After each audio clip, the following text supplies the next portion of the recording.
This is the Paperback Warrior Podcast.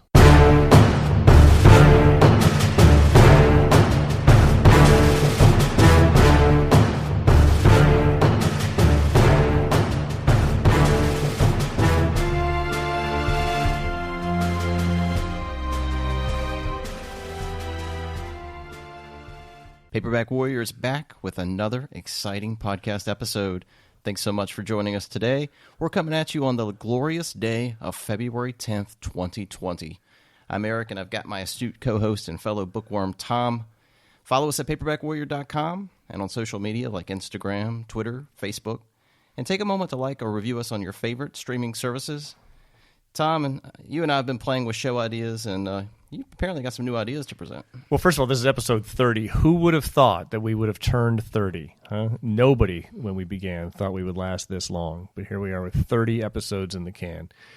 Anyways, we have an announcement regarding the Paperback Warrior blog that we want to share with listeners. Right now, the way we release things is the website features a new review or article every morning, Tuesday through Friday. The problem is that Eric and I just read too many books. We're way ahead of schedule. So the books I read and review this week in February won't actually appear on the website until darn near May, which is a good problem to have, right? But we need to push more content out to you than we currently are. Yeah, at this rate, we're reading and writing reviews, and our pace, we're lunatics. We're going to be done with 2020 by like July 1st, which is kind of crazy. That's too much of a backlog. So we think a 30-day backlog is really the goal that we would like to reach, but neither of us want to take a break from reading and reviewing books. That's the bottom line. It's what we'd like to do. So we've been discussing it back and forth, and we've come up with a solution of sorts about what to do with our overstock. Again, to lift up the hood on how we do things here, right now we do afternoon and weekend social media postings of our old reviews on a rotating schedule. The click-through numbers on those rerun postings are pretty underwhelming compared to our new stuff. And I don't know if that's because people don't want to read book reviews in the afternoon or on weekends, or if they've already read Eric's review of Road Blaster #1 and they don't need to reread his expert analysis. I just don't know. The idea is that we begin posting new reviews twice a day and on weekends as long as we have this huge backlog. Once the backlog gets down to 30 days, we can go back to posting, reruns or whatever it might be on the afternoons and on weekends if we want to. We can continue printing new reviews if you'll still continue to read them as fast as we do.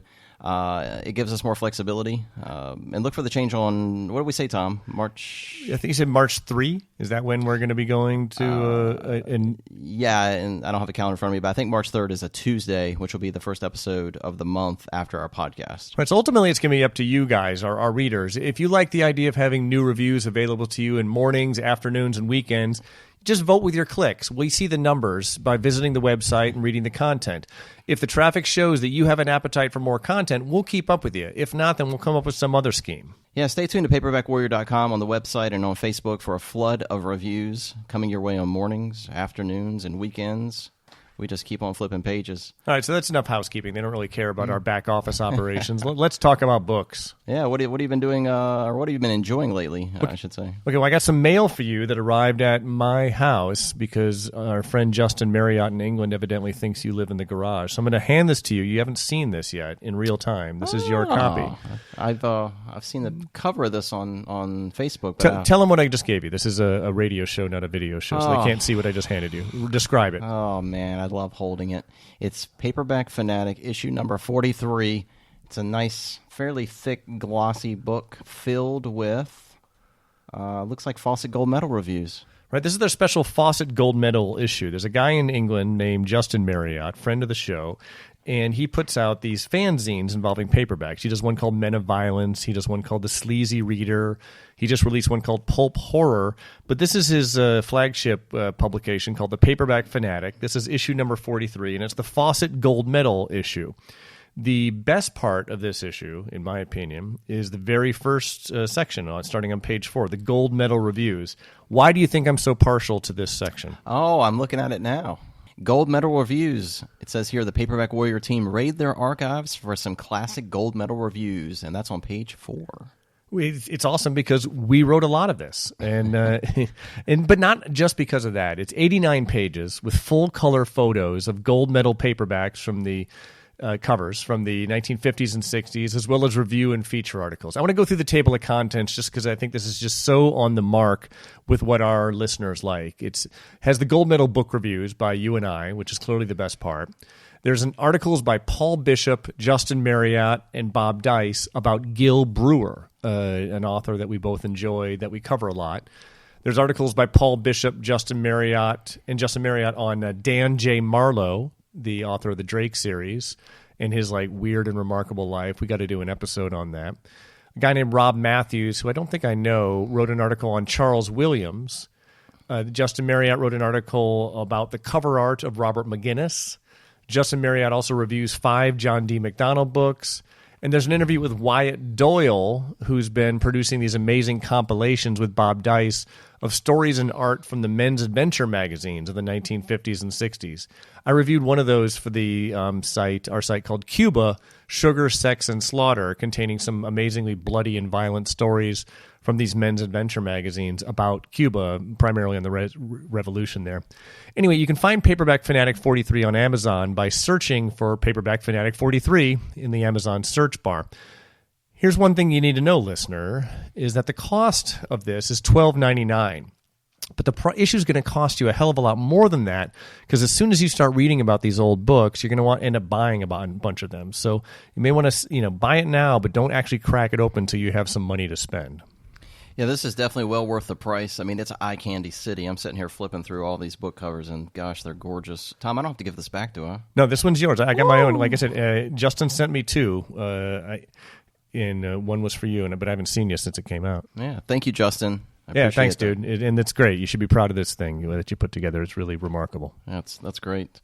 All right, so let's get to it. What's slated for today? All right, so dovetailing off this latest issue of Paperback Fanatic, I thought it might be fun to break from our normal format and do something a little different. Let's go back and forth, Eric, and give capsule reviews of Fawcett Gold Medal paperbacks that people should know about. As time permits, I'll do 3 and you do 3. No spoilers, right? Don't give anything away other than that. Just a quick plot synopsis and a review. Sound good? Yeah, it sounds great. All right, now Fawcett Gold Medal did not release any double novels to my knowledge, so we're going to have to flip an ace double to decide who goes first. So what I have here is not a ace double, but it's a armchair fiction double. On one side is Kiss and Kill by Richard Deming, and the other side is The Dead Stand-In, a Johnny Lydell mystery by Frank Kane. So I'm going to flip this in the air. You call it Deming or Kane, okay? Flipping it. I'm Deming. All right, and you didn't see how it landed? It actually landed on Deming. You're a genius. And so you're going to do review number 1. Lead us off, good sir. All right, great. So my first review is a book called The Empty Trap by a guy we've been talking about a lot lately, John D. MacDonald. And this is a standalone crime novel from, 1957. It's set in the fictional town called Oasis Springs in Nevada. And it stars this guy named Lloyd Westcott, and he's a hotel manager, and he falls in love with the owner's hot wife. It's a woman named Sylvia. That's a big no-no. But it's okay in this case because the owner is this real chauvinist pig. He's like a real sleazeball, and he runs this crooked casino. He's just he's basically just taking advantage of the poor town and all their blue-collar workers. So Lloyd decides to skim a cool $100,000 off the hotel's earnings, and then he makes a beeline for Mexico with Sylvia in tow. But the owner's quick to discover Lloyd's whereabouts, and he sends his enforcers out to hunt the two of them down. In a clever way, it mixes crime fiction into like a puffy Western souffle. The combination makes for just this wonderful experience for the reader. I'm going to give it 2 thumbs up. It's really a short read, even when you compare it to John D. MacDonald's typically small print size or small size books. It's really a short read, and it should be easy to find. Again, that's The Empty Trap by John D. MacDonald. Okay, my turn. I'm going to do a book called Bad Day at Black Rock by Michael Niall, spelled Niall. Because we're at my place, here's a copy. So it's sort of weird. Fawcett Gold Medal did not do a lot of movie tie-in books, but this is one with an odd origin story. In 1946, a magazine called The American Magazine published a short story called Bad Time at Honda by an author named Howard Breslin. The story must have been well received because it was adapted into a 1955 movie, a screenplay really, for a 1955 movie starring Spencer Tracy called Bad Day at Black Rock. The movie actually won a bunch of Oscars. Before the movie was released, the screenplay was then adapted into a Fawcett Gold Medal novelization by Michael Niall, this guy, released in December 1954, the book I have in my hand right now. Here's the catch. Michael Niall is a pseudonym for Howard Breslin, the guy who wrote the original short story in the first place. I don't know why why you bother with a pseudonym if it's well known that you wrote the short story on which the screenplay is based. It makes no sense to me, but that's a mystery lost to the ages. Anyway, the book takes place in 1945, the summer of 1945 actually. It's pretty hot. And a passenger train stops in this small western town called Black Rock. It's the only passenger to disembark is John McCready, who was played by Spencer Tracy in the movie. The mere fact that a streamliner stops in this town is a big deal because no passenger train has stopped in Black Rock for 4 years. Really isolated town. The place is not accustomed to strangers. So McCready gets off the train, and he's immediately greeted with hostility and distrust from the permanent residents of the town. It's really a story of dueling secrets. The people of Black Rock have something to hide. Something has happened there. And that's McCready's purpose for being there, is finding out what happened. But we don't really get to know until the book evolves what these secrets are. McCready, who is McCready? Why is he looking into this? What is his mission? Is he a government agent? Is he a private investigator? Who knows? I'm not going to spoil it here. Meanwhile, the town has this secret. But McCready's there to right a wrong that occurred. It's a contemporary story from the 1940s, but the paperback has a vibe and structure of a novel set in the Old West. A stranger blowing into a dusty town with a secret, headed for a violent confrontation with the existing power structure among the tumbleweeds rolling down the street. A book like Bad Day at Black Rock succeeds or fails based on the strength of these secrets that the characters eventually reveal. And the solutions in this paperback are pretty satisfying. I thought it was a decent but not perfect book. It's not going to be your favorite book ever, but you won't regret the couple hours you take to finish it. I watched a bit of the movie on YouTube. It's a little too old-timey for me. I don't really like the old-time movies like other people do, but it won a bunch of awards, and it's a pretty faithful adaptation with the book. Anyway, the book's called Bad Day at Black Rock by Michael Niall. And again, it's a Fawcett Gold Medal book from 1954. All right, that was a great visual. I could see where that was going down a Western route. Really cool. My next review is the 1962 Fawcett Gold Medal novel Strong Arm by Dan Marlowe. What's really interesting about this book, Tom, is that it's in the first person, but we don't actually know the main character's name. It reminds me of Marlowe's Drake series, where we don't really know what his name is in the first couple books. Right. I mean, his name isn't Drake. Not until like book 3 is the name Drake even introduced. And we're not really sure if that's his real name or not. But instead, readers just know this guy by the alias of Pete Karma. He's a Korean War vet who fought as a U.S. Marine at the bloody Chosin Reservoir battle. After the war, Pete goes to work for a labor union rep that is backdooring with the mob. A journalist sort of digs into the case, and then she ends up murdered. Pete didn't do it, but the union rep totally throws him under the bus. So Pete ends up doing 15 years in prison, and then after his release, he begins his long road to vengeance. We kind of know where that's going to go. By working as a lowly bartender in Chicago, Pete starts to align with a rival faction to orchestrate his revenge plot. I'm not going to spoil it for you, but there's a $750,000 wrench that gets thrown in the gears. It makes for a really enjoyable read. Marlowe is an incredible author, and this book really doesn't disappoint at all. And you can get it as an affordable reprint through Black Lizard and the more recent prologue crime release. Again, Strong Arm by Dan Marlowe. All right, good. So that was your second one. We're going to do my second one now, which is Johnny Maguire #1, I'll Find You by Richard Himmel. Now take a look at this book. Here, I'm holding it up here. Look at this cover. Oh, that's great. Is it? Do you like this cover or not? Well, I can see his gun in the pocket, so it doesn't... It's only because the gun's in the pocket does this book like something I would open up. It looks like a romance cover. Yeah, other than that, it's the way she's posed and everything, it looks like a romance novel. But... Right, but then you see that the guy has it's basically a couple on their knees holding each other in an embrace. She clearly looks disturbed. He's got a gun sticking out of his pocket. He's wearing long pants, no shirt. They're on the beach. The water there. It looks like a From Here to Eternity take, but they're not laying down, making out. Very distressed woman. Between 1950 and 1958, this prominent interior designer named Richard Himmel, who died in 2000, wrote 5 novels starring this hard-nosed Chicago lawyer named Johnny Maguire, with the first book being I'll Find You. Now, in the UK, the same book was titled It's Murder, Maguire. Johnny is a very funny narrator. He's a very self-deprecating lawyer. He explains to the reader that he was a night school guy, and he does some legal work for a local mob boss in Chicago. Anyway, the plot's really about Johnny conducting an investigation into a client's disappearance and possible suicide based solely on his romantic obsession with her. Now, the mystery brings Johnny down to Florida, where we are, in search of the truth. Now, there is a lot of romantic content in this book, and in the Florida part of this book. And if that's problematic for you, you don't want to read this.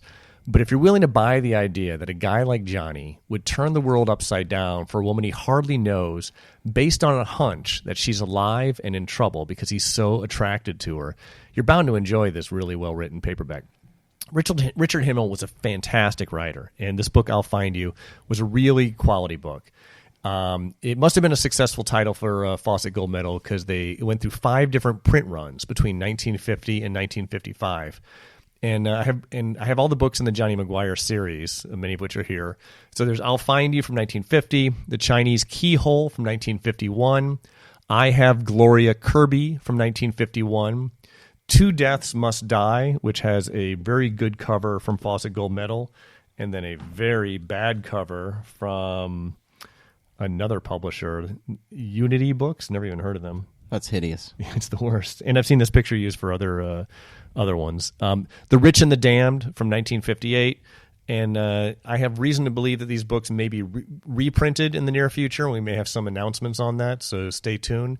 Anyway, the book that I'm recommending is Johnny Maguire #1. It doesn't say that on the cover anywhere, but it's called I'll Find You by Richard Himmel. I love the book, but you got to be comfortable with some romantic content in this thing. I mean, it's not a romance novel, but there's a lot of lovey-dovey stuff in there. I believed it. I bought into it, and it was worth it because it has so many cool, violent twists and turns along the way. Awesome. My last review is for a book from 1971. Again, it was published by Fawcett Gold Medal. It's called The Mexico Run by Lionel White. Man, this book is awesome. Most of White's best work is found in the 1950s. He's a master of the heist novel, sometimes called capers. He's sort of the godfather of that subgenre anyway. I was surprised to find this late novel entry in his catalog. I was surprised to find it, but I was also equally as shocked to learn that it is really, really good. It stars Mark Johns as a Vietnam vet who's fresh out of the service. He's saved up about $18,000 in paychecks. So he's been talking to his buddy in the war, and he gets into small-time smuggling of marijuana. And we're not talking about just the cheap stuff. We're talking about Acapulco Gold, which was a big luxury marijuana, I guess, back in the 70s. So he's running it out of Mexico and into the U.S. John's his drug smuggling plan hits a brick wall when he saves the life of this young chick named Sharon. And this kicks off like this wild chain of events where John gets mired into this heavy narcotics drug deal set up by this crooked Mexican police captain. So in order to keep Sharon alive, Johns has to be a mule carrying the drugs across the border. So he's sort of forced into working for this crooked Mexican police captain to keep Sharon alive. So it's a wicked trap, and Johns has to somehow break free to save himself and also Sharon. And his old war buddy from Nam is in the book as well. He's sort of a side character, but as the book progresses, he becomes more of an important aspect of it. This book is amazing. There's tons of action. The narrative takes you a lot of different places, and the main character is just tough as heck. But he's someone that you really feel sorry for. It could be any of us, really. It's just an absolutely must read. Again, it's Mexico Run by Lionel White. Excellent. Lionel White was sort of a mysterious character. No one knew a whole lot about his life until Ben Bolden, a mystery writer, and I guess he may write some westerns also, did a ton of homework to find out about Lionel White's life, from like census census records and stuff. And he wrote a fantastic introduction to a recent Starkhouse book with introducing 2 Lionel White books, actually finally talking about his life. I don't want to spoil any of it here because I want to do a Lionel White episode coming up because I think that guy's something special. Yeah, this book's incredible. If you can track down a copy of it, it's definitely well worth the pursuit. Good. All right, so my final Fawcett Gold Medal review for this all-review special is we haven't really given much content this episode to our violence-obsessed fans of men's adventure vigilante fiction, so I wanted to throw some red meat to those guys with my last selection, which is The Scarred Man by Basil Heater, Heatter. I got a copy here to hold up for you. Oh, yeah, that's great. You remember this one? Yeah. Okay.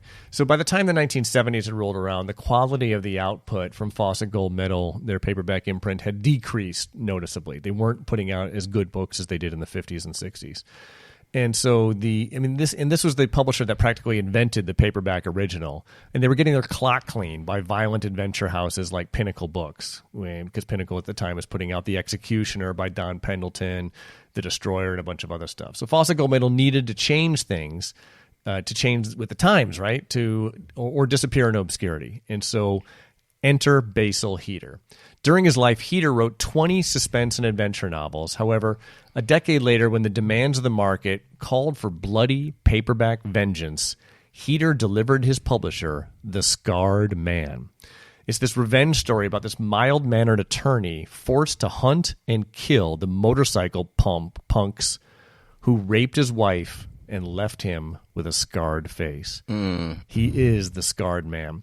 Anyway, so it's 1973, men's adventure paperback, written in the wake of Death Wish and The Executioner. So it comes as no surprise that to the reader that our hero decides to hunt and kill these barbarians on bikes who shattered his bride. His plan for infiltrating the biker gang subculture is pretty clever. Neither motorcycle nor hippie youth culture gets a particularly fair shake in this book. But it's a vendetta paperback. It's not a sociology textbook. You get what you pay for, and there's no shortage of scenes featuring explosive vendetta violence in this book. I have no idea if this book was a commercial success. I'm guessing it wasn't, because if it had sold well, they wouldn't have been able to resist putting this out as a series. Right. No spoilers here, but our main hero survives a little bit, but no sequel exists. It's better written than most of the entries in the 1970s vigilante genre, and it packs a real adrenaline punch for the reader. If you dig revenge fantasies and vendetta books, The Scarred Man is going to be a satisfying reading, so I definitely recommend it. So, touching base on the Fawcett Gold Medal, I think that was our second or third episode of the podcast. It was early, yeah. It was early. It continues to be my favorite imprint of all the paperbacks that we cover. Yeah. So let me ask you a question. So, how many books was Fawcett putting out per month? I have no idea. The books have a number associated with them. So, it looks like The Scarred Man, which was pretty late in the series, was Fawcett Gold Medal title 2,736. So, okay, figure if they started in 1950, and here we are 20 years, and they put in 2,700 books over a 20-year period or so. Is it safe to say that Fawcett Gold Medal was probably paying more to the authors than anybody else? They were, and like we talked about that episode, they were also giving the authors the republication rights to the books. So a lot of the Fawcett Gold Medal books can be reprinted today as ebooks, assuming that they're the family members right. of the estate of the intellectual property holders still are around or willing to grant somebody the opportunity to reprint these things as ebooks. Well, circling back to our introduction here, where you and I read so much and that we have so much content, think about somebody like like a Gil Brewer, for example, who wrote a lot of books. Yeah. You have to think of the dilemma that he was under financially for himself or his family, where he's thinking, okay, I'm sitting on these 3 books that I just wrote over the summer. Fawcett Gold Medal says that they can only buy one due to their high production schedule. He's having to take those books and shop them against inferior publishers, so to speak, as far as yeah. goes. I think Harry Whittington's a good example of that. I just read a Harry Whittington book published by some publisher I'd never even heard of before that kind of probably came and went over the course of a couple months. What I don't know is, was that book rejected by Fawcett Gold Medal? And then he begins shopping it elsewhere. But I think that's what drives a lot of the pseudonyms too. Is that these guys I don't know that Fawcett Gold Medal demanded loyalty, but they probably weren't excited about not getting, about failing to get right of first refusal for every book written by Harry Whittington. So that's where he becomes Hallam Whitney and a bunch of other names.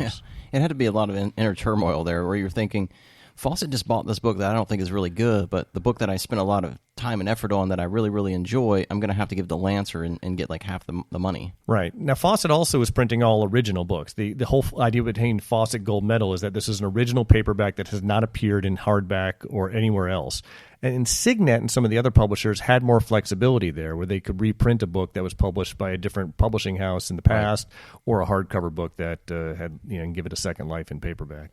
I would also assume that Fawcett Gold Medal, once they were starting to run out of really out of shelf space, so to speak, they had such a large production schedule. I guess they could start shipping them to their other imprint, which was Crest, right? Right. Well, Crest was weird, right? Because Crest, it was originally started as their reprint house. The Crest books, the ones that are like Fawcett Crest, were mostly former hardcover books that they acquired the rights to and released in paperback. I tend to see that those books are more literary in nature, but then there's a whole bunch of Crest books that are just paperback originals, and there's no reason why it wouldn't have been a Fawcett Gold Medal. Devil in Dungarees by Marvin Albert's pseudonym was one of those, and so it didn't make a ton of sense. But if you see a Crest book out there that wasn't that's not being republished elsewhere, it doesn't really. I mean, it's the same editors, the same company, probably the same decision-making process about whether to release this book or not. So I just considered it part of the Fawcett Gold Medal family of products. Yeah, and you in one of the episodes you mentioned your trip up to Detroit. I think it was Detroit. Yeah. And it was probably the best selection of Fawcett Gold Medals that you've seen. That was amazing. It was the John King bookstore in downtown Detroit. It was like an old converted warehouse that used to make gloves back in the day, and now it's one of the biggest used bookstores in America. And they have this like secret room they'll take you in that's organized by publisher, and so you could go there and look at the Fawcett Gold Medal shelves, but it's hard to look at because, one, they all have the same yellow spines. You need to kind of adjust your eyeballs. But two, they're in order of publication. So Bad Day at Black Rock by Michael Niall is Fawcett Gold Medal book number 451. And so you need to know that before you go in, which is a bit of a pain in the neck unless you're a really hardcore collector. But you did mention that the owner of sorts had a book that listed these things in serial number order. Yeah. I mean, there's tons of reference books. I think even behind you, I got a paperback price guide from the 1970s that has that has these things indexed. So it's not impossible to find, but it's just as a browser, it's a bit difficult. If I was looking for something specific, it would have been easy to look up from that thing. But as someone who just wants to look through it, because it's sandwiched between Westerns and maybe in other books that weren't of particular interest to me at the time. So I need to plan better when I go back to Detroit. Yeah. Well, it wraps up this episode. I would definitely encourage you that if you're enjoying the podcast, I'm talking to you listeners, if you're enjoying the podcast, share your enjoyment. Go out there and announce the podcast episodes on your Facebook feed. Spread the word on social media. It's a great way to help us grow. Tell others about the show. Even if these genres aren't really their cup of tea, get them out of their lane, get them out of their comfort zone, and let them try something different. They might find that they like these older books just as much as this new stuff that they're reading. Vintage is great. That's really all I have, Tom. What do you got? No, that's all I got. Just want to thank you guys for listening. You are the ones who make this all worthwhile. And visit us at paperbackwarrior.com and visit some reviews there. That's what that's our main bread and butter. This podcast is just a side hustle. Well, thanks for listening. We hope you enjoyed it. Bye. Bye-bye.